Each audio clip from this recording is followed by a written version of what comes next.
नमस्कार। आज हम डिस्कस करने वाले हैं एक बहुत ही यूनिक, रेयर और clinically powerful homeopathic sarcode remedy fel tauri, जिसे ऑक्सगाल या बिलिस बोविना भी कहा जाता है।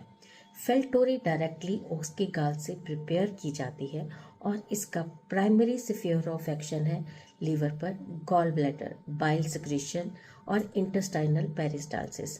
अगर एक लाइन में इसका एसेंस समझें तो फेल्टोरी एक बाइल रेगुलेटर रेमेडी है।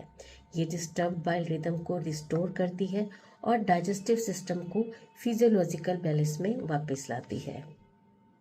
सबसे पहले इस रेमेडी का कोर कंसेप्ट समझना बहुत ज़रूरी है।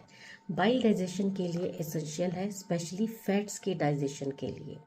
जब बाइल का सिक्रीशन डेफिशिएंट हो जाता है, इम्प्रॉपर हो जाता है या इरेगुलर हो जाता है तो पेशेंट में सिम्टम्स डिवेल्प होने लग जाते हैं, जैसे कि इंडाइजेशन, कॉन्स्टिपेशन, डायरिया, गाल स्टोन्स, टेंडेंसी और क्रोनिक डाइजेस्टिव वीकनेस।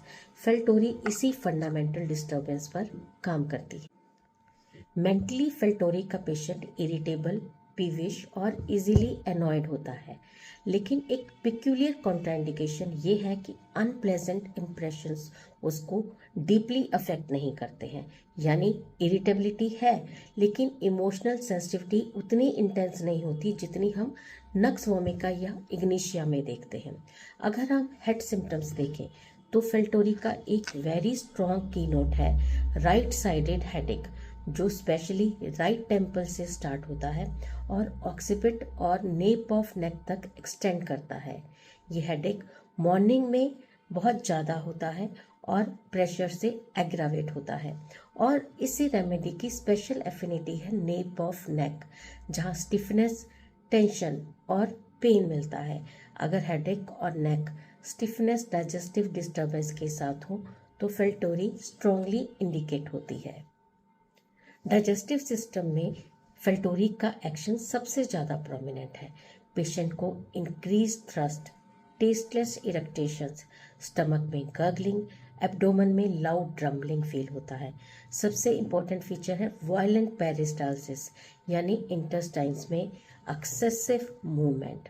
अब यहाँ एक वेरी इंपॉर्टेंट क्लिनिकल पॉइंट को समझिए। फेल्टोरी दोनों ऑपोजिट कंडीशंस में काम करती है, यानी कि कॉन्स्टिपेशन में भी और डायरिया में भी। कॉन्स्टिपेशन उसको तब होती है जब बाइल डेफिशिएंट होता है, स्टूल ड्राई है, डिफ़िकल्ट और अनसेटिस्फैक्ट्री होता है। ये स्पेशली यूजफुल है क्रॉनिक कॉन्स्टिपेशन में, लीवर डिसफंक्शन में और गॉल ब्लैडर रिमूवल के बाद होने वाली कॉन्स्टिपेशन में। और दूसरी तरफ डायरिया तब होती है जब इंटेस्टाइनल पेरिस्टालसिस एक्सेसिव हो जाती है, स्टूल थिन, पेस्टी, अर्जेंट होता है और एब्डोमेन में लाउड रम्बलिंग होती है। ये डायरिया इन्फेक्शन से नहीं बल्कि बाइल इम्बैलेंस से होता है। एक और इसके रेयर और पेक्यूलियर नोट की बात करते हैं, यानी कि sleep after eating is absent.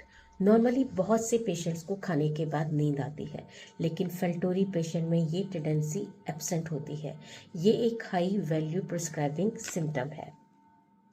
Mail patients में एक बहुत ही पिक्यूलियर सिम्टम हमें देखने को मिलता है, scrotum itching followed by moisture, जो रेमेडी सिलेक्शन में हेल्प कर सकता है।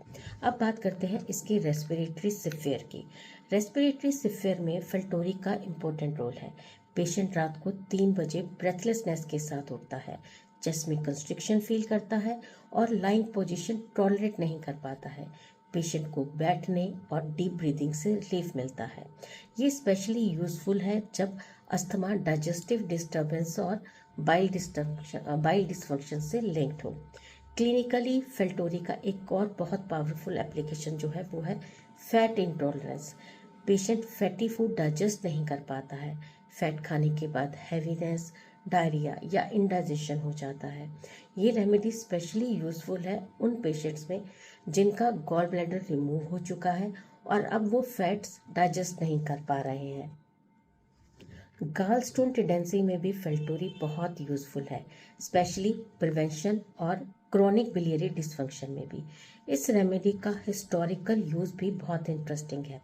एलोपैथिक सिस्टम में इसे ओपियम के साथ दिया जाता है ताकि ओपियम की वजह से होने वाली कॉन्स्टिपेशन को प्रिवेंट किया जा सके। होम्योपैथिकली ये कंफर्म करता है इसका स्ट्रॉन्ग एक्शन इंटेस्टाइनल मोटेलिटी और बाइल रेगुलेशन पर। अगर हम इसके कॉन्स्टिट्यूशन की बात करें तो फेल्टोरी पेशेंट जनरली होता है digestive weak, liver sluggish, fat intolerant, abdomen में रम्बलिंग और टेम्परामेंट में इरिटेबिलिटी। अब हम फेल्टोरी की क्लिनिकल कंडीशंस को भी समराइज करते हैं। तो फेल्टोरी को हम स्ट्रांगली कंसीडर करेंगे जब क्रॉनिक कॉन्स्टिपेशन हो due to bile insufficiency and diarrhoea due to bile imbalance, fat intolerance, gall bladder dysfunction, gall stone tendency, right sided bilious headache, nape of neck stiffness with digestive issues, post gall bladder removal digestive problems, और अगर early morning 3 AM breathlessness linked होती है digestion के साथ। इस remedy का deepest essence है restoration of bile balance and intestinal rhythm. याद रखिए, फेल्टोरी एक सुपरफिशियल रेमेडी नहीं है, ये एक डीप फिजियोलॉजिकल रेगुलेटर है। जब आपको केस में क्लियरली बाइल डिस्टर्बेंस का पिक्चर मिले तो ये रेमेडी एक्स्ट्रा ऑर्डिनरी रिजल्ट्स भी दे सकती है। एक स्किल्ड होम्योपैथ वही होता है जो रेयर और स्पेसिफिक रेमेडीज को आइडेंटिफाई कर सके, और फेल्टोरी उन्हीं हिडन जेम्स में से एक है। धन्यवाद।